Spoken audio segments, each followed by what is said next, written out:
We're talking about exponential growth and decay functions, and we want to be able to graph exponential functions.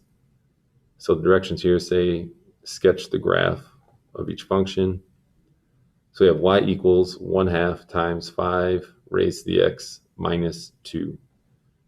So a value is 1/2, b value is 5. We don't have an h value because we're not subtracting or adding anything to the exponent, and our k value is -2. And that's important to help us know where our asymptote is going to be graphed. So we have x equals -2. So what that means is our asymptote is going to be y equals -2. So on our graph, we can sketch that. Our asymptote is going to be at -2. So we're going to get very close to that, but we're not going to cross that line. And that's y equals -2. So we can pick some values, and we want to pick values that are going to make our exponent be very close to 0. And so the first one I want to pick is going to be 0 because we're not adding or subtracting anything to the exponent. So we're going to substitute that in. So we get 1/2 times 5, and then we're going to subtract 2, and that's going to be raised to the 0 power. Anything to the 0 power is always 1, so we get 1/2 times 1 minus 2. So here we get 1/2 times 1 is 1/2 minus 2. That's going to be equal to -1.5.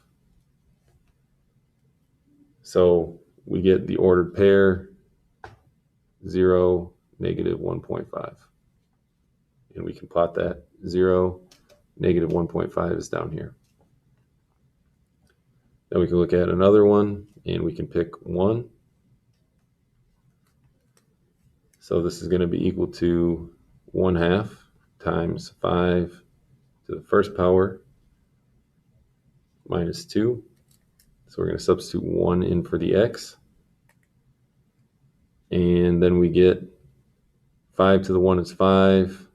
5 times 1/2 is 5 over 2. And then we're going to subtract 2, which in this case is going to be equal to positive 0.5. Or we get the ordered pair 1, 0.5. So 1.5, there we go. And then we can try another point. So I'm going to try 2. And then we're going to get 1/2 times 5 minus 2. And that's going to be raised to the second power. So that becomes 1/2 times 25 minus 2.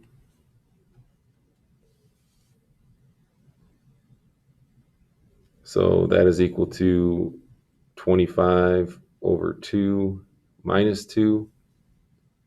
So that is equal to 10.5.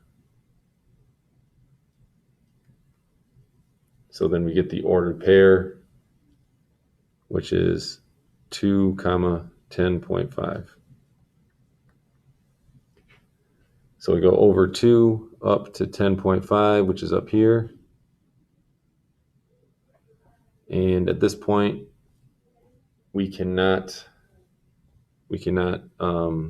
graph another point going up, and we can see that we're getting very close to this asymptote here, and so we can just sketch our graph that goes points and doesn't cross the asymptote.